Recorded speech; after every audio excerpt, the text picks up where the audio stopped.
Hello, listeners. Welcome back. Thank you for joining us today. I'm very excited for today's discussion.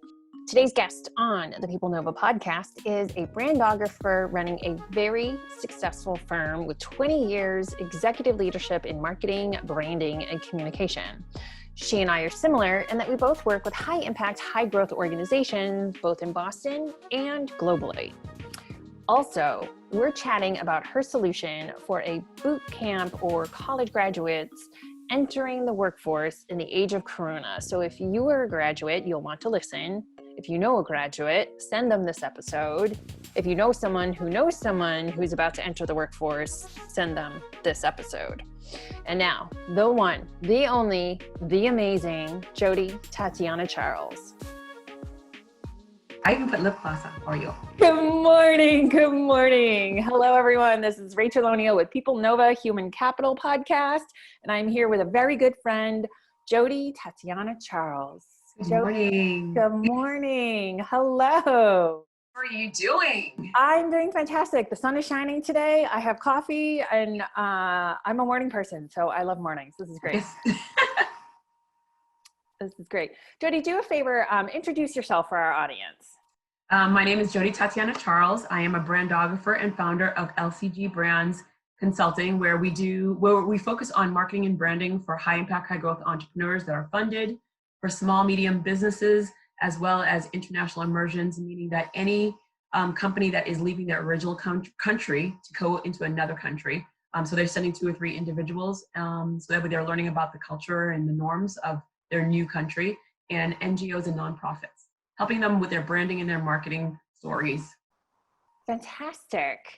I love that you work with international, and we've talked a little bit about this. Like, is it U.S. companies going international, or is it like Cape Town, South Africa business wanting to come into Boston, for example? It would be both. So we work a lot with a lot of international companies. In the past, a lot of companies wanted to come to the States, and they were like, we're going to send 2 or 3 people, and then we're going to try to grow our products. We're doing very well in our country, and we're trying to grow in the U.S. But now more and more people are like, well, you know what? We don't have to come to the States. We live in a world where everything is online, and we realize to become a global company, all we have to do is go into one other country outside of our original. And so the second they understood the whole entire concept of how do we market our company on a global level, they realized, you know what, I'm just going to go to the next country next door, a little bit easier to understand. Once I understand that country, they could go move on to next, versus coming to the States and not really doing well, and then going back to their original country and failing, and feeling that, I never went global. So I'm helping them grow in a new country, making sure that they understand the norms, making sure that they understand that the product worked in our original country, but how do we change it and change the narrative to make sure it's succeeding? So it's not originally, it doesn't have to be coming from the States or coming from another country to the States. It could be anywhere around the globe. Mm-hmm. So you focus on kind of the market and branding, and I work kind of on the people side, on the human side. And I've also had a global career. I've worked for foreign-owned companies that operate in the States, where we were the foreign location. Yep. Which was just like an interesting, like, oh, right. I support the foreign location. Like, okay. And one of the things that I've realized is, regardless of what language you speak and what culture you're from, people are people. Oh, absolutely. People want to feel dignified at work. They want to feel valued. They want to feel like their contribution matters. Mm-hmm. There's societal differences about how, bonuses might be paid, or, incentives paid. Those are nuances that you can learn and you can brush up and you can figure out. But at the end of the day, like, people are people. One of the things, this is where we are very similar in what we do is my marketing and branding firm, we focus on the team, the human aspect of the company. So marketing and branding, most people are focusing on the product and the service and the building and the brick and mortar, where we're focusing on your CEO, your founder, your managers, your team, as well as your target audience. Because at the end of the day, any one of those 3 buckets can shut down your company. Mm-hmm. And if you're not taking care of them, and like you just said, if you're not empowering them, something's gonna break. And so for us, the whole entire concept of what we do in regards of marketing and branding the product, let's just say the mouse or the phone, et cetera, has to come through the human element of making sure that every single person understands their role, every single person understands their value, as you just mentioned, and every single person understands that if my role is not being seen and known, then this product could possibly fail. Mm-hmm. Beautiful segue right into our podcast. The point of our podcast is like the human to human side of business, right? We don't, your model may be B2B or B2B 4C, but really we do business with other humans, right? It's H to H. Human, H to H, right? Like hashtag beautiful. So tell me a little bit, let's dive in, right? Like, what does that mean to you when we say like, it's all about the people and the people matter? We do business with other humans. What does that mean to you? And how have you seen that in either working with your clients or firsthand? I think that's, it's always been something that was very, very near and dear to my heart. I'm first generation born in America. Watching how people interact has always been people watching is my fun, happy place. Watching how people interacted with my family where we have accents. So individuals in my family speak a different language. Some of my family members speak more than one language and their accents are very thick. And just watching how people would interact with a doctor from another country where the person is still a doctor and that person could save your life, but you're yelling at them. And I'm like, why are you yelling? They're like, oh, well, they don't understand me. I'm like, no, they can hear you. They're not deaf. They are just speaking a different language. So that moment of watching how people interact with other individuals that are from other cultures, but then you're watching how people interact with people in the same country, north and south of United States, and then the same locations where the East Coast or the West Coast of Massachusetts, people are just very unique. And people are very, very special. And watching how businesses where that individual that had that banana, like a bucket of bananas, and they're walking, and then a month later they have a cart, and then a month later they have a bicycle, and then the motorcycle, and then the little van, and then that truck, and then that big company.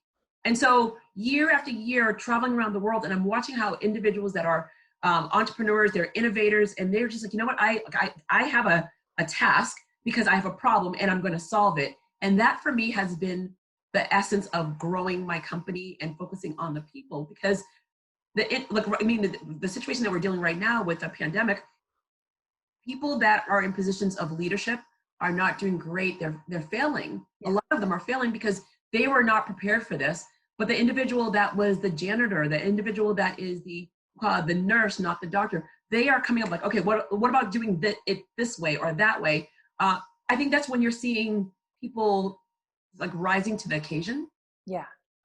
And for me, I've seen people rise to the occasion during the Gulf War, during 9/11, during the marathon bombing, during the worst economy 10 years ago, and to now. I'm inspired by the people that are really going out of their way to make a difference. And I can't wait to see what comes out of this, because there are people that will always, I can't. And then there are people that will rise to the occasion because I didn't know I could, but now I am. Mm-hmm. There are people like, I've always known we could. Yeah. Let's, so we're going to go back. So there's definitely people who will rise to the occasion. We see that. There are also people who won't, right? So let's talk about them and how do we help them and support them, right? Like the individual who is saying, I can't, or, I'm afraid, or I have too much grief, I'm overwhelmed.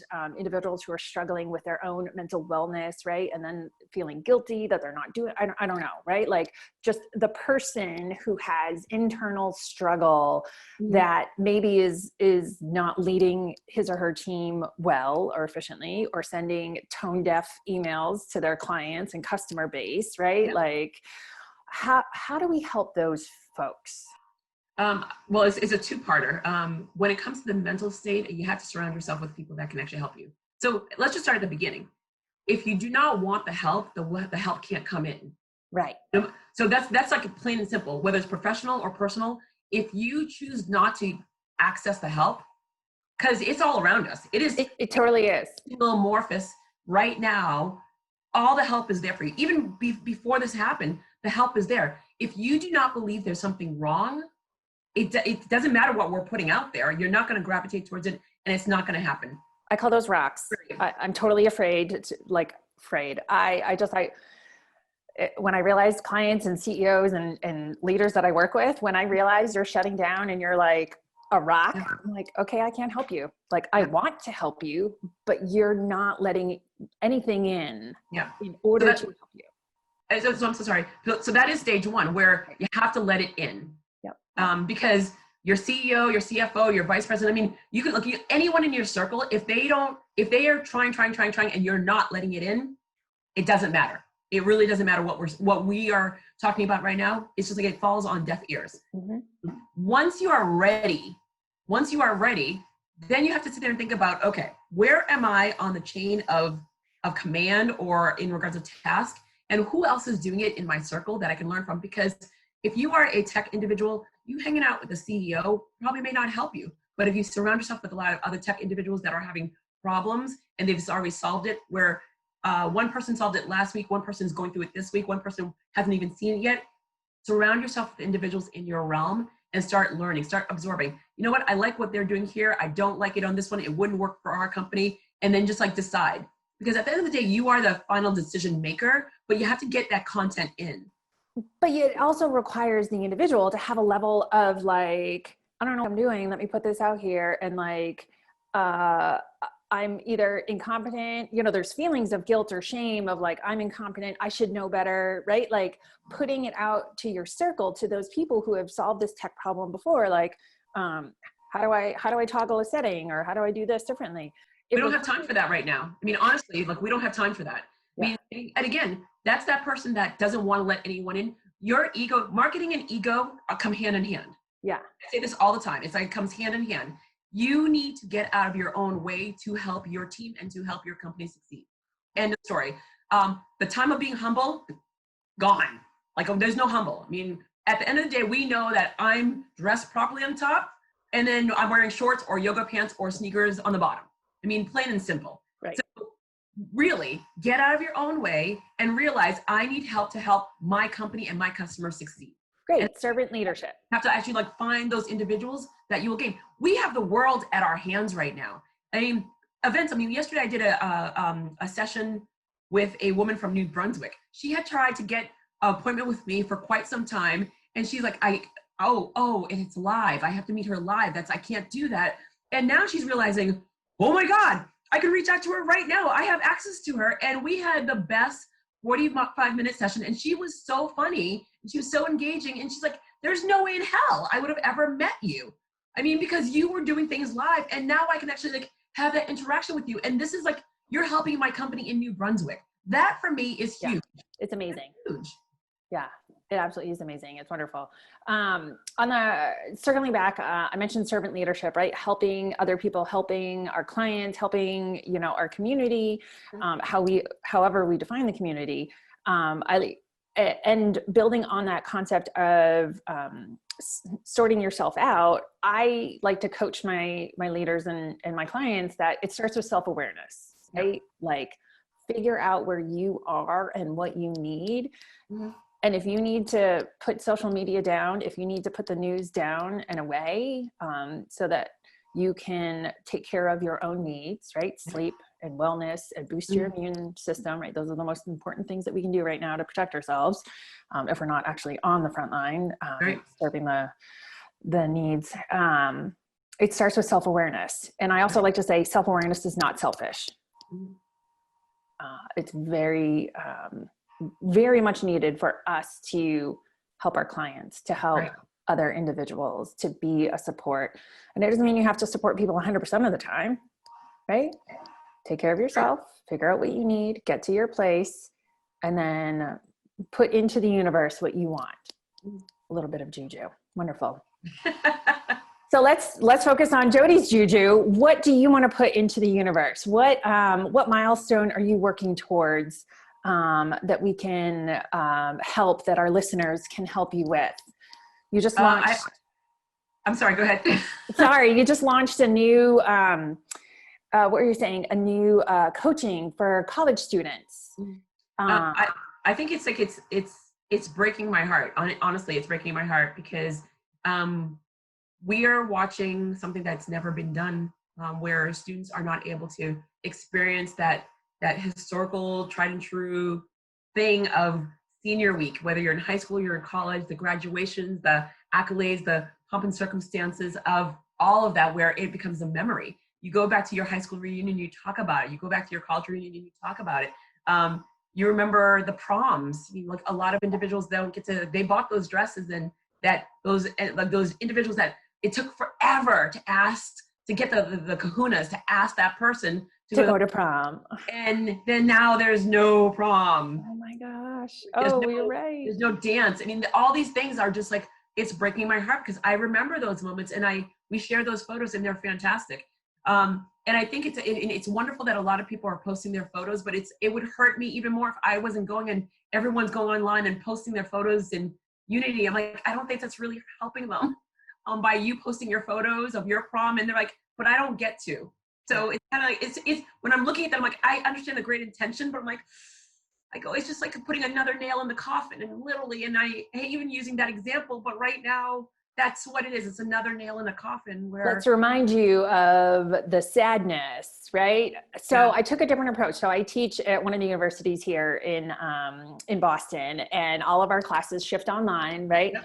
And I start each class with a moment of emotional check-in, right? Whether we do a little quiz, and they use the annotation feature to, without attribution, identify like where they're at, which is all I want, right? I don't need to know who is feeling what, but I want them to articulate, what emotion they're feeling. I put up discussion questions and say, anyone want to share, a discussion question here. One of my favorite ones is, what are people not talking about? Like, what's on your mind that you don't hear anyone talking about, right? Like, it's a great way to illuminate blind spots.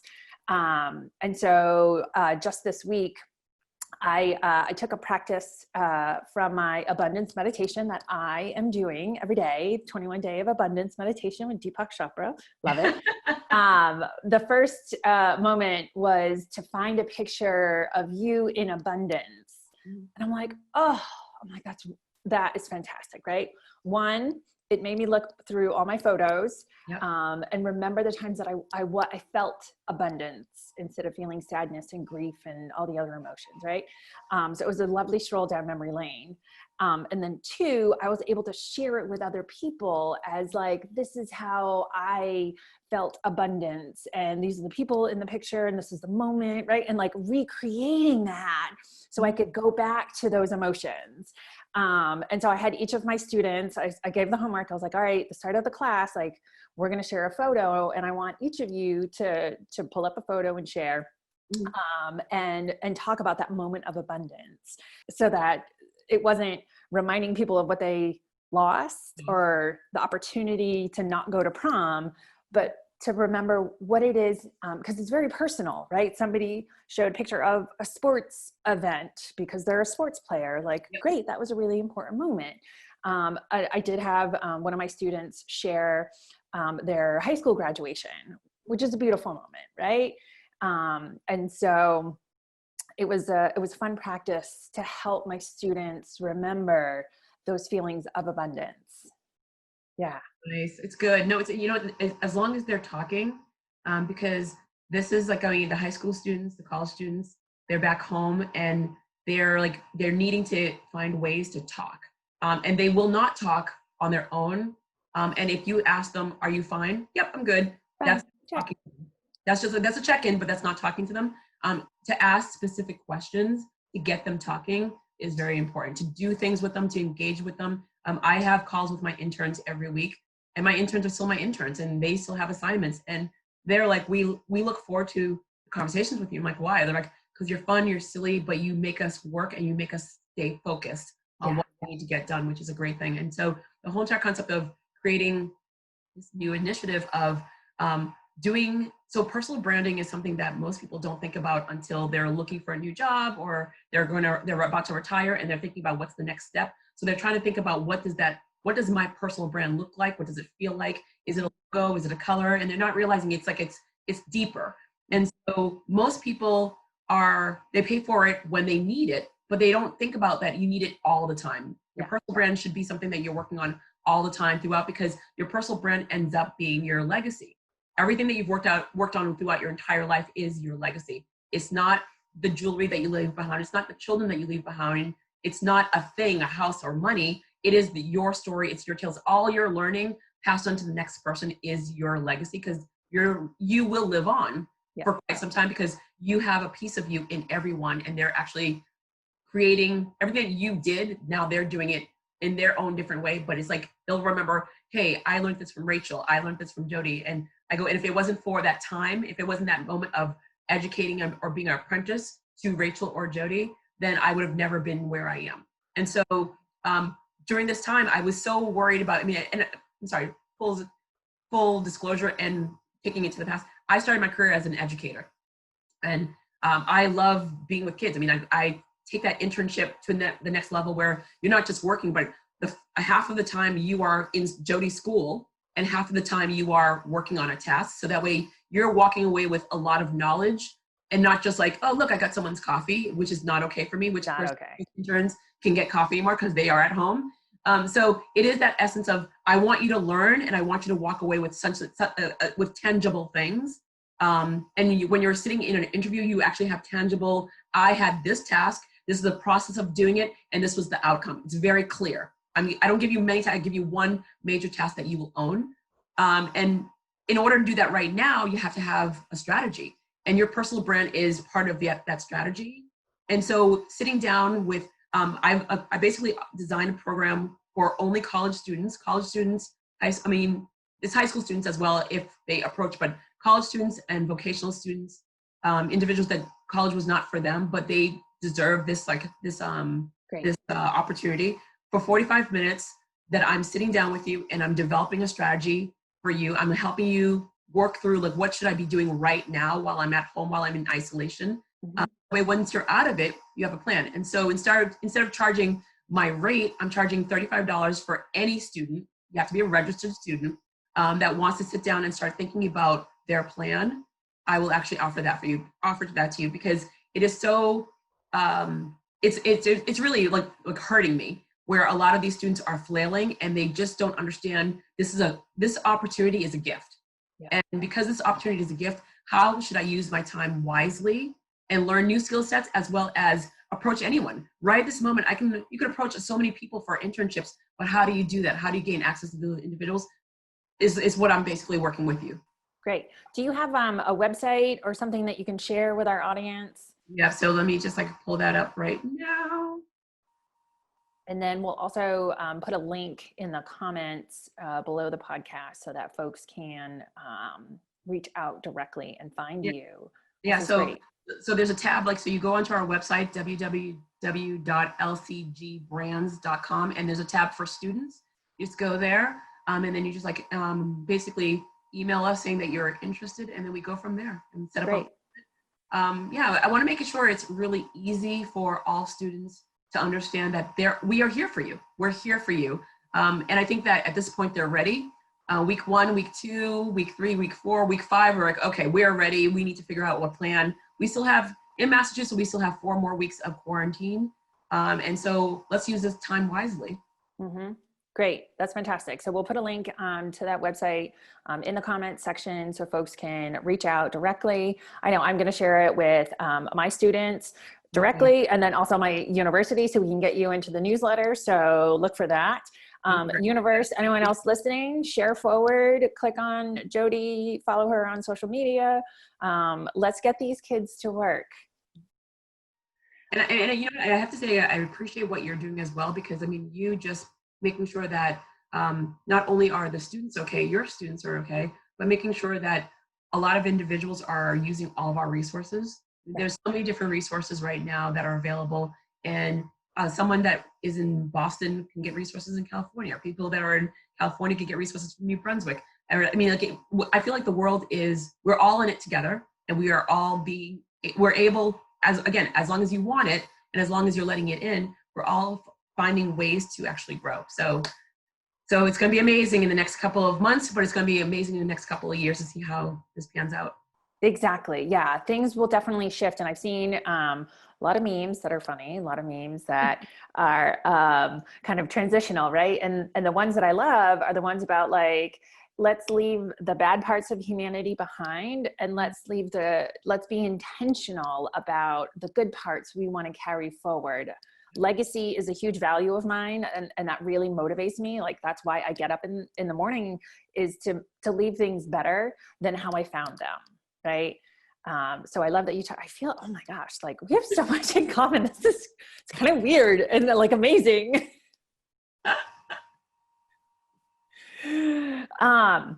So the last question I like to ask everyone is, what is your favorite piece of art? Piece or medium, modality? And here's why, while you're thinking, or you can just jump right in. Darren Walker has one of my favorite quotes. He said, hold on, I have to read it so I don't butcher it. Without art, there is no empathy. Mm-hmm. And without empathy, there is no justice. Beautiful. I like that. It's amazing. And clearly I'm a big fan of art. What's your favorite? I would say, I'm going to say photography. So, and the reason, well, one, I mean, we have pictures behind me. When I was younger, I was having a tough time learning how to speak English. I'm first generation born in America. And as I mentioned earlier, and my cousin gave me a camera and said, you know what, take a picture and then tell me what was happening around. We are moving so fast that people forget. And thank goodness for the smartphones. The smartphones and the camera capability are amazing. Where, yeah, absolutely. It's brought it to the point where people now are taking pictures of so many different moments. I mean, the photographer is all around us. They're capturing so many different things. But I could line up 10 photographers with like a Nikon, a Canon, a smartphone, a point and shoot, line them up, take a picture of this flower, and everyone's going to have a different perspective of the flower. Love. Hiding different. The story is given in a different way by a different person. Same medium, but different in different ways. A photo is the emotion. I could go to any country, and there's an emotion that comes with a photo. There's a story that comes with a photo. I could stand with 10 people side by side, different countries, different languages, different religions, and that photo could actually evoke emotion clearly, and it could evoke our own personal story. And so mind you, it could be a painting as well, but a photo is just so telling. And there's not one person that I can pick if I say, is there a photo that is etched in your mind? It's branded. And I could pick one from when I was 5. I could pick one from when I was 25. It's literally, that photo really grabs at a person. And I love that I use this as one of my mediums where I can't, as much as I can't turn off marketing, I can't turn off the world as my canvas. I go out and I live in a very picturesque New England town. And it's so surprising where we can take 10 zillion photos of the same place and it's always different. It's always different. And it never stops. The sun rising the right way, the sun setting the right way, the moon coming up, the lighthouse shooting out different ways, the water trickling. It's always just different. And each time there's a different emotion that comes out of me. And I could post it on my social, and there's like a different emotion that evokes from all the people that are around me, which is awesome. Oh, I love it.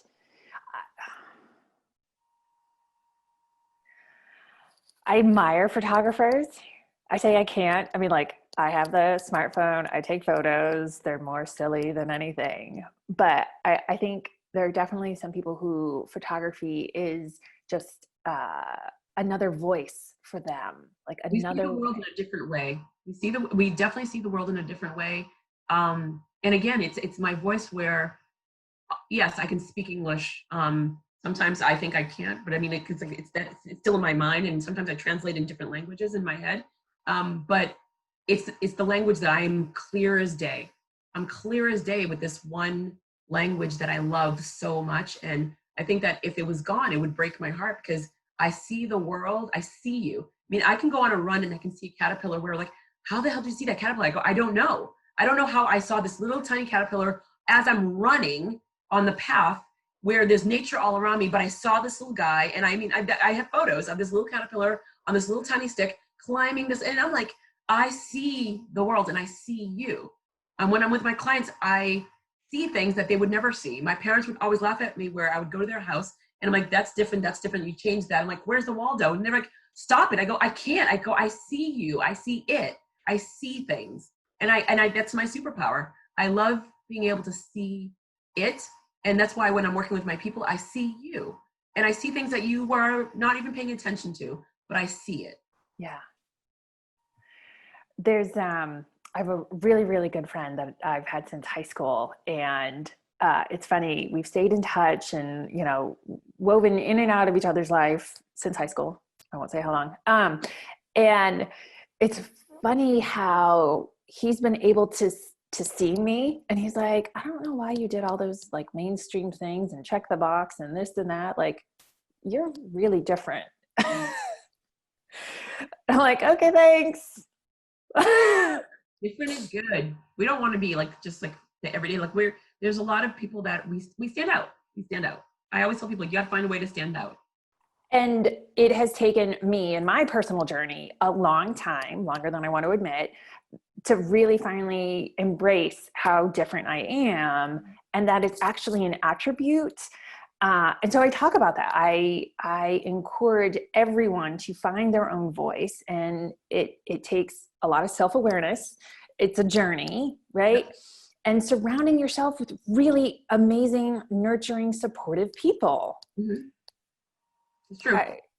It just, absolutely. Oh my gosh. Jodi, this has been fantastic. Thank you so much. I really appreciate it. Hopefully our listeners get some inspiration from this as well. Thank you. Hopefully you get some students funneled your way. We'll put that into the universe and have the connections happen from around the globe.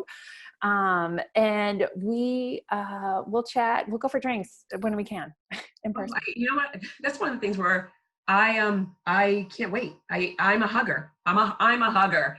And it was funny because one of the statements that is coming out of Washington right now is like, when this is all said and done, people shouldn't shake hands anymore. I'm like, well, that's good, because I wasn't a big fan of shaking hands anyway. I just go right in for the hug. Yeah, not because I'm a germaphobe, but because I'm from the Caribbean and we are huggers and kissers, and I love that connection. And the handshake always felt just like so disingenuine for me. And so I look forward to that time of hugging and just like getting back to where we are. We're laughing and we're face to face and we're not afraid, and we're definitely cautious and we're smart about it. And more people that when you catch a cold and when you have the flu, take care of yourself and stay home. It's okay. Stay home, and you can work from home. We're proving we can all work from home. We can all work from home. You don't need to be that champion. You don't need to be that slog of like, oh my God, I feel like shit, but I'm in the office. Exactly. I have to be here. No, you don't have to be here, and you could still produce. You could probably produce even a lot more. So I look forward to our new normal. Yeah. So that will be really great to see what happens. So thank you so very much for this time. This has been fantastic. Thank you. Yes. Always love when I have a chat with Jodi. I learned something new. I feel great. So hopefully all of our audience does as well. All right. Thanks, Jodi. Take care. Thank you. Bye. Thank you for joining us on the PeopleNova Podcast. My name is Rachel O'Neill. The team here at PeopleNova Human Capital would love to hear from you.